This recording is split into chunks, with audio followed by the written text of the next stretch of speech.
Hello everyone, सभी को नमस्कार मेरी तरफ से। और आज हम कर रहे हैं चैप्टर नंबर 5 IBO 6 का। ओके, और जिसने पहले के चैप्टर्स नहीं देखे हैं वो जाके प्लेलिस्ट में चेक करो, चैनल को सब्सक्राइब कर लेना। चलो स्टार्ट करते हैं। चैप्टर का नाम देखो क्या है, foreign exchange market. Foreign exchange market होते क्या है, इसको हम फॉरेक्स भी बोलते हैं। Foreign exchange market is a market where हो foreign currency are bought and sold. जहाँ पर जो फॉरेन करेंसी है वो खरीदी और बेची जाती हैं उसको हम बोलते हैं फॉरेन एक्सचेंज मार्केट। मार्केट से आपको क्या नज़र आ रहा है कि भाई ये कोई मार्केट होगी, कोई लोकेशन होगी, पर इसकी कोई लोकेशन नहीं होती, फिजिकल लोकेशन नहीं होती इसकी। ये इंटरनेट के थ्रू की जाती है, ठीक है, टेलीकम्युनिकेशन के थ्रू भी की जाती है। नेक्स्ट देखो, इसमें नेक्स्ट पॉइंट क्या है, the trader include firms, foreign exchange brokers, bank, financial institutions etcetera. तो इसमें ये चीज़ें इंक्लूड होती हैं, फर्म्स, फॉरेन एक्सचेंज ब्रोकर्स मतलब कि agents, banks and financial institutions. In other words, the foreign exchange market is a financial institution the facility that facilitates the exchange of one country's currency of that for that of another. इसमें ये वही बोला गया है कि एक country की currency दूसरी कंट्री की करेंसी में चेंज की जा सकती है, मतलब एक्सचेंज किया जा सकती है, ठीक है। नेक्स्ट पॉइंट देखते हैं इसमें क्या है, foreign exchange market are the oldest and most traditional financial market place. ये बहुत ओल्डेस्ट है और मोस्ट ट्रेडिशनल फाइनेंशियल मार्केट है। नेक्स्ट देखो, it is a world wide over the counter OTC भी बोलते हैं इसको। It is world wide over OTC market place that decides currency exchange rate all around the world. इसमें बताया गया है जो भी वही, मतलब ये तो है नहीं कि दो कंट्रीज़ के बीच में ही एक्सचेंज होगा, सभी कंट्री के बीच में एक्सचेंज होती है करेंसी। तो जो करेंसी का रेट है वो डिसाइड किया जाता है पूरे वर्ल्ड की इकोनॉमी को देखकर, ठीक है। जो उनकी करेंसी का रेट मतलब कि उसको कंपेयर करके तब डिसाइड किया जाता है इसका rate. Next point, bank, dealers, commercial companies, investment management firms and hedge funds make up the foreign exchange market. ये चीज़ें हैं, कौन कौन सी बैंक्स हो गए, डीलर्स हो गए, कमर्शियल कंपनी हो गई, इन्वेस्टमेंट मैनेजमेंट फर्म्स हो गई। तो ये सारे सारे इंक्लूड करके क्या बनती है, फॉरेन एक्सचेंज मार्केट बनती है। Next one is the currency market is open 5 days a week and 24 hour a day। ये 5 दिन खुलती है और 24 घंटे खुली रहती है। 2 दिन की छुट्टी लेते हैं ये, ठीक है, 2 दिन नहीं खुलती। Next one is, in the forex market currency trading entails the stimulation buying and selling of currencies. में बताया गया है कि जो करेंसी की बाइंग एंड सेलिंग की जाती है, दो कंट्रीज़ के बीच में दो करेंसीज की बाइंग एंड सेलिंग होती है। In this method the value of currency, जो वैल्यू है करेंसी की वो डिटरमाइन की जाती है by comparing it is to another currency. एक करेंसी को, मतलब एक करेंसी की वैल्यू डिसाइड की जाती है दूसरी करेंसी की वैल्यू को देखकर, ठीक, मतलब उनको कंपेयर करके तभी वो करेंसी की वैल्यू को डिसाइड किया जाता है। Next one is the foreign exchange rate is the price. जो फॉरेन एक्सचेंज रेट है वो एक प्राइस होता है एट विच वन करेंसी में be exchange for the another. Same वही बात है, ये एक रेट होता है करेंसी का जिसके थ्रू मतलब एक्सचेंज की जाती है एक करेंसी दूसरी करेंसी के ले, ठीक है। The forex market has no physical, कोई फिजिकल एड्रेस नहीं है, एक इलेक्ट्रॉनिकली और इलेक्ट्रॉनिक लिंक नेटवर्क माना जाता है इसको, ठीक है। फॉरेक्स मार्केट होती क्या है, फॉरेक्स मार्केट में है एक कंट्री की करेंसी दूसरी कंट्री की करेंसी के साथ बाइंग और सेलिंग की जाती है, ये होती है हमारी फॉरेक्स। अब देखते हैं फंक्शंस क्या हैं इसके। देखो फंक्शन है, first transfer of money, second is provide credit and next is hedging function. First में बताया गया है ट्रांसफ़र ऑफ मनी। इसमें है देखो, the primary purpose of foreign exchange market is to make it easier to convert one currency into the another or make buying power transfer between nations. इसमें जो primary purpose है foreign exchange market का, एक country की currency को दूसरी country की currency में चेंज किया जाता है, ठीक है, कन्वर्ट करना या चेंज करना बाइंग और सेलिंग पावर को डिसाइड करता है, ठीक है। तो इससे क्या होता है कि बाइंग और जो बाइंग पावर ट्रांसफ़र की जाती है दो नेशंस के बीच में।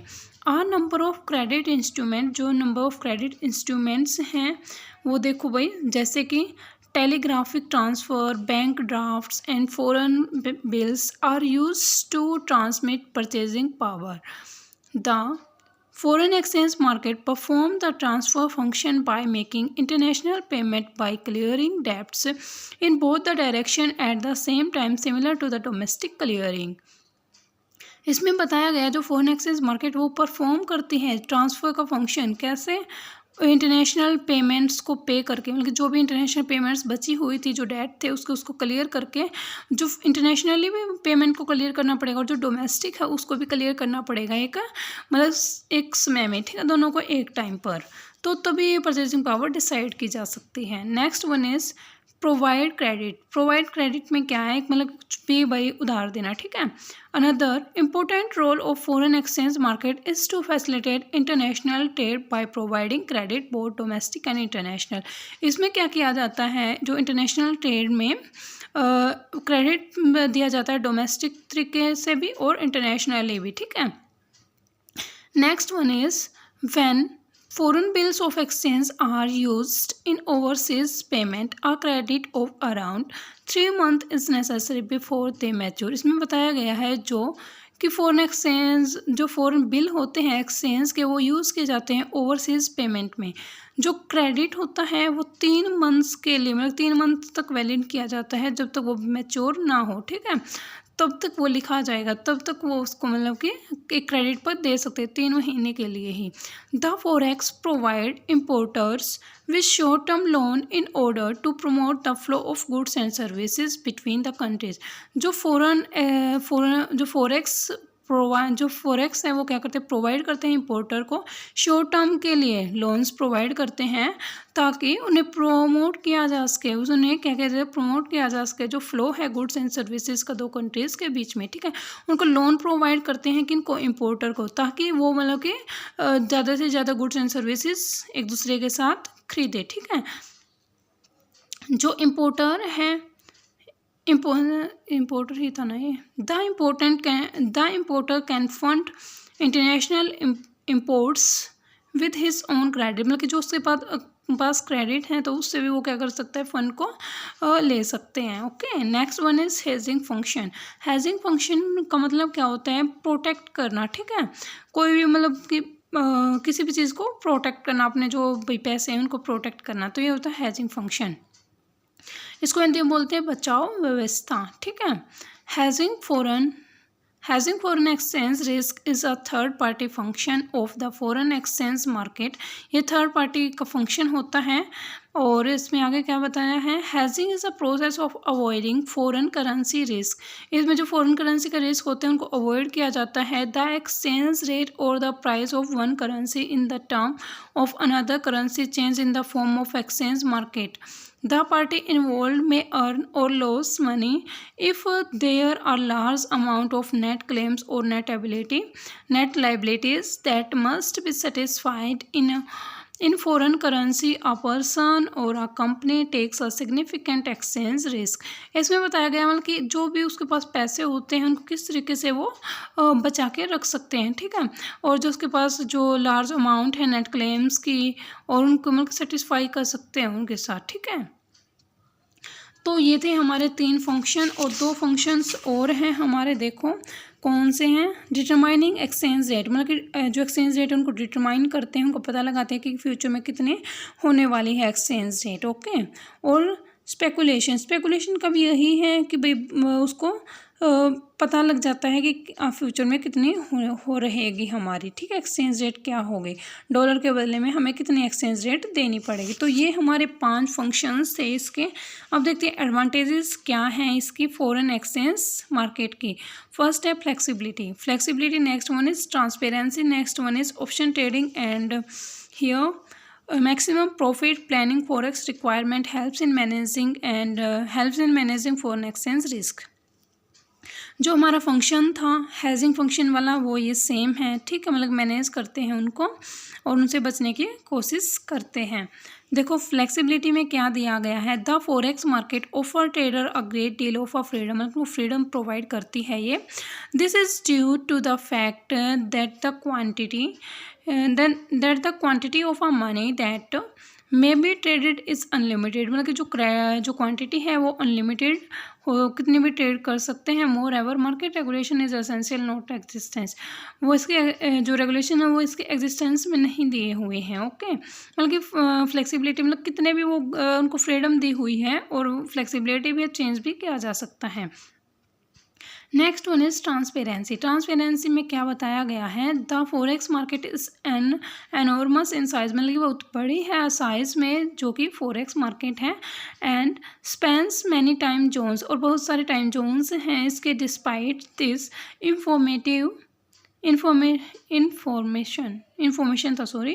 Information about the forex market is freely available, और इसकी जो इन्फॉर्मेशन है वो फ्रीली अवेलेबल रहती है। Additionally neither government nor the central government has the authority to corner the market or set price for an extended period or the time. जो हमारे government होती है, जो सेंट्रल बैंक है, उनके पास राइट नहीं है कि वो इस चीज़ के जो कि ये है रेट, इनको डिसाइड करे, ठीक है। because the temporal lag in the transferring information, some entities may get short term benefits, और जो इसको डिसाइड करते हैं उनको शॉर्ट टर्म बेनिफिट्स भी मिलते हैं, ठीक है। तो इसमें यही बताया गया था, ट्रांसपेरेंसी है भाई। इसमें मैक्सिमम प्रॉफिट होता है, कैसे मैक्सिमम प्रॉफिट होता है वो देखो। तो भाई देखो, मान लें कि फॉरेक्स मार्केट है, ठीक है। आप क्या करोगे, इनसे सामान का जो सामान है वो लोग एक कंट्री से दूसरी कंट्री में मतलब कि एक्सचेंज होगा, तो इससे जो टैक्स है वो टैक्स कम लिया जाएगा और आपको ज़्यादा प्रॉफिट मिलेगा। प्लानिंग फॉरेक्स रिक्वायरमेंट, जो प्लानिंग करते हैं कि क्या क्या चीज़ रिक्वायरमेंट है, ठीक है, तो सारी प्लानिंग की जाती है। तो इससे क्या होता है कि आपको लॉस होने के चांसेस कम रहते हैं। हेल्प इन मैनेजिंग, जो फॉरेन एक्सचेंज रिस्क है उसको किस तरीके से मैनेज करना है वो भी डिसाइड किया जाता है, क्योंकि सारी की सारी इन्फॉर्मेशन उसमें गिवन होती है। इस तरीके से हमें ये हैंडल करना है। ओके, अब देख फीचर्स हमने कर लिए हैं ऑलरेडी, जो इसमें ये थे इतने सारे फीचर्स ही थे। ओके, और एक बार इनके पॉइंट भी देख लेते हैं, कौन कौन से इनके पॉइंट रहने वाले हैं। देखो, इलेक्ट्रॉनिक मार्केट है, कोई भी इसकी जो फिजिकल लोकेशन है वो नहीं है। जियोग्राफिकल डिस्पर्सल, तो इसमें जो भी जियोग्राफी लोकेशन नहीं है। इंटरमीडिएटरीज यूज़ किए जाते हैं, और जो रिस्क है वो मिनिमाइज होता है, बहुत मिनिमम रिस्क होता है। डिसेंट्रलाइज मार्केट है, मतलब कि ये नहीं है कि जो इसका हेड ऑफिस है सब कुछ वही संभालेगा, नहीं, डिसेंट्रलाइज है और कंटिन्यूस ट्रेडिंग होती रहती है। तो ये थे हमारे इसके फीचर्स। और अब देखते हैं types of foreign exchange market in India. तो देखो, स्पॉट मार्केट में क्या होता है, बोलते हैं ना कि भाई ऑन द स्पॉट ये काम करो, ठीक है। तो मतलब कि भाई जो पेमेंट है वो भी अभी करनी है, जो ट्रांजेक्शन्स हैं वो भी अभी के अभी की जाएंगी। ओके, देखो इसमें क्या बताया है, in this market transaction involving currency pair happen quickly. In the spot market transaction require immediate payment at the current exchange rate, जो भी करंट एक्सचेंज रेट है उसके हिसाब से ही पेमेंट की जाएगी, ठीक है। उसको क्या बोलते हैं, स्पॉट रेट बोलते हैं। The trader on the spot market are not expose to the forex market uncertainty which increase और लोवर्स द प्राइस, मतलब कि जो प्राइस है वो लोअर और या ज़्यादा नहीं कर सकते। जो भी ट्रेडर एग्रीमेंट होता है जो है उसी पे हमें ट्रांजेक्शन्स करनी होगी, वो क्या कहलाता है, हमारा स्पॉट मार्केट कहलाता है। नेक्स्ट देखो, फ्यूचर मार्केट में क्या बताएगा। देखो, पहले हमने स्पॉट पढ़ा, इसका जो अपोजिट होता है वो होता है फॉरवर्ड मार्केट। पहले ये देखते हैं, फिर फ्यूचर का पढ़ेंगे, ठीक है। फॉरवर्ड मार्केट डील्स करता है in identical to future market transaction. उसमें क्या था, जो ट्रांजेक्शन है वो भी अभी की जा रही है, पेमेंट भी अभी की जा रही है, और जो रेट चल रहा है उसी पर की जा रही है। पर इसमें क्या है, जो ट्रांजेक्शन्स हैं वो कब की जाएगी, फ्यूचर में की जाएगी, ठीक है। Deals are the identical to future market transactions. The main difference is that the forward market the parties will negotiate the term.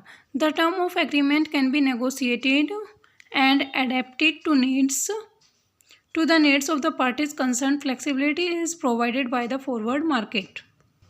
देखो ऊपर क्या था, ऊपर ऊपर वाले में था स्पॉट मार्केट में सब कुछ अभी के अभी किया जाएगा, पर इसमें है कि पेमेंट कितनी करनी है ये सब कुछ डिसाइड किया जाता है, कब करनी है, तो मतलब फ्यूचर में करनी है तो सब कुछ डिसाइड किया जाएगा। Okay, next one is future market. Future market में क्या है, future market transaction as the name implies require future payment, मतलब जो ट्रांजेक्शन है वो अब कर दी गई है, पर जो कि पेमेंट है पेमेंट आगे की जाएगी। ठीक है, तो इसमें रिस्क भी रहते हैं कि क्या पता वो हमारे जो ट्रांजेक्शन मतलब पेमेंट है किए करे या ना करे। ठीक है, these agreements and the transactions are formal which ensure that the term of agreement and the transaction are set in a stone and cannot be engaged, cannot be changed। और जो कि मतलब कि जो एग्रीमेंट है ये सभी के सभी मेंटेन किए जाते हैं, एग्रीमेंट होता है और जो कि चेंज ना किए जाए। Okay, traders who conduct major forex transaction and pursue a consistent return on their assets prefer future market transaction, मतलब कि फ्यूचर में सब कुछ किया जाएगा, ये था इसमें।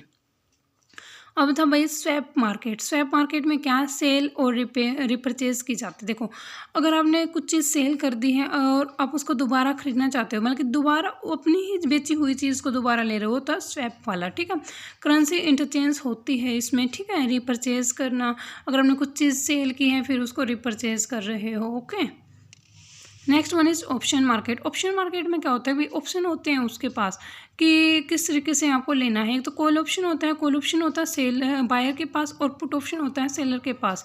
तो इसमें ये डिसाइड किया जाता है कि मैं जो सामान, जो ये मेरे नोट्स हैं, मैं इनको बेच रही हूँ 60 रुपीज़ में। ठीक है, मैं 60 रुपीज़ में बेच रही हूँ, और जो कि बायर है, बायर भी इसको लेने के लिए तैयार है 60 रुपीज़ में, तो वही मैं इसको बेच सकती हूँ। ठीक है, तो हमारी डील डन हो गई। तो ये थे हमारे टाइप्स, और हमने चैप्टर नंबर 5 कंप्लीट कर लिया है। जिसने पहले की वीडियो नहीं देखी है जाओ और वीडियो को देखो। दोबारा देखते हैं एक बार इसको, 2 मिनट के लिए रिवाइज करते हैं हमने क्या क्या पढ़ा है इसमें। Let's start. Forex market. Forex market में क्या पढ़ा है हमने कि जो एक करेंसी है दूसरी कंट्री की करेंसी के साथ बाय और सेलिंग होती है। ठीक है, बाइंग और सेलिंग की जाती है एक करेंसी को दूसरी करेंसी के साथ। नेक्स्ट पढ़ा था हमने इसमें फंक्शंस क्या हैं, ट्रांसफ़र ऑफ मनी, मतलब कि इसमें क्या होता है जो परचेजिंग पावर वो डिसाइड की जाती है। Next one is provide credit provide करते हैं ताकि जो प्रमोट कर सके flow of goods and services. ठीक है, एक कंट्री से दूसरी कंट्री दोनों क्या कर सके, flow of goods and services को प्रमोट कर सकें। Next one is hedging function. तो इसके थ्रू क्या होता है कि जो कि हम अपने जो भी रिस्क की पॉसिबिलिटी होती है उसको कम करते हैं। ठीक है, एक हैजिंग फंक्शन होता है। और क्या था, जो हम फ्यूचर के लिए डिसाइड कर सकते हैं कि क्या रेट रहने वाली है। तो ये 3 फंक्शंस थे इसके। अब देखते हैं एडवांटेजेस क्या थी। फ्लेक्सिबिलिटी थी, ट्रांसपेरेंसी थी, और मैक्सिमम प्रॉफिट था। प्लानिंग ऑफ फॉरेक्स रिक्वायरमेंट थी, और help in managing foreign exchange risk. इस फ्लेक्सिबिलिटी में क्या बताया था, फ्लेक्सिबिलिटी में था कि जो 2 कंट्री हैं वो जो उनकी करेंसी है वो एक्सचेंज हो सकती है। ठीक है, मतलब उनको एक्सचेंज कर सकते हैं, मतलब फ्लेक्सिबल है भाई। जो उनके रेट हैं वो भी डिसाइड किए जा सकते हैं। ट्रांसपेरेंसी में क्या था, ट्रांसपेरेंसी में था कि जो फॉरेक्स मार्केट है वो बहुत बड़ी मार्केट है, और जो इसके जो रेट्स हैं वो कोई भी गवर्नमेंट या कोई सेंट्रल बैंक वो डिसाइड नहीं करेगा, सभी के सभी उनके द्वारा ही डिसाइड किए जाते हैं, या कोई थर्ड पार्टी इन्वॉल्व की जाती है इसके लिए जो कि नहीं डिसाइड करे, पर उसको शॉर्ट टर्म के लिए कोई बेनिफिट भी मिलता है।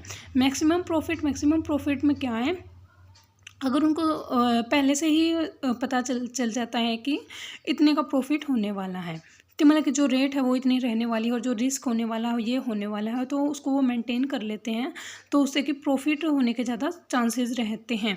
तो इससे मतलब जो टैक्स है वो भी कम लगता है, क्योंकि जो करेंसी है उनके बीच में एग्रीमेंट हो जाते हैं। Next one is planning forex requirement. जो फॉरेक्स में जितने भी रिक्वायरमेंट रहते हैं वो सभी को पहले से ही डिसाइड कर लेते हैं कि ये चीज़ें हैं और हम इनको इस तरीके से मैनेज करेंगे। Helps in managing forex exchange risk. इसमें ये हेल्प करता है जो भी रिस्क होते हैं उनको कम करने में। नेक्स्ट है फीचर्स देखते हैं क्या थे। फिजिक्स में पढ़ा था हमने, जो भी इलेक्ट्रॉनिक मार्केट है ये, और कोई भी फिजिकल लोकेशन नहीं रहेगी इसकी, और एक इंटरमीडिएटर यूज़ किया जाता है, और मिनिमाइजिंग रिस्क, और रिस्क को मिनिमाइज किया जाता है, डिसेंट्रलाइजेशन मार्केट और कंटिन्यूस ट्रेडिंग की जाती है। स्पॉट मार्केट में क्या था, स्पॉट मार्केट में पढ़ा था जो भी रेट चल रहा है उसी पे ट्रांजेक्शन की जाती है, और वही पेमेंट तभी के तभी की जाती है। फ्यूचर में भाई डिसाइड करेंगे कि क्या रहने वाली है, और सारा एग्रीमेंट किया जाता है। Next one is forward market. Forward market में क्या था कि अभी सब कुछ डिसाइड नहीं हुआ है और ट्रांजेक्शन्स फ्यूचर में की जाएगी। अब था हमारा स्वैप मार्केट। स्वैप मार्केट में रिपर्चेज किया जाता है, ठीक है, जो करेंसी वो इंटरचेंज होती है। ऑप्शन मार्केट में क्या था कि मैं इसको देने के लिए तैयार हूँ इतने पैसे में, और जो बायर है वो भी इतने पैसे में ही लेने के लिए तैयार है, तो डील डन हो जाएगी। तो ये था हमारा टॉपिक जो हमने रिवाइज भी कर लिया है। चलो वीडियो को एंड करते हैं। जिसने चैनल को सब्सक्राइब नहीं किया है प्लीज़ जाओ चैनल को सब्सक्राइब करो, वीडियो को लाइक करो एंड शेयर करो। Thank you guys for watching this video. I hope आपको अच्छे से समझ आया होगा।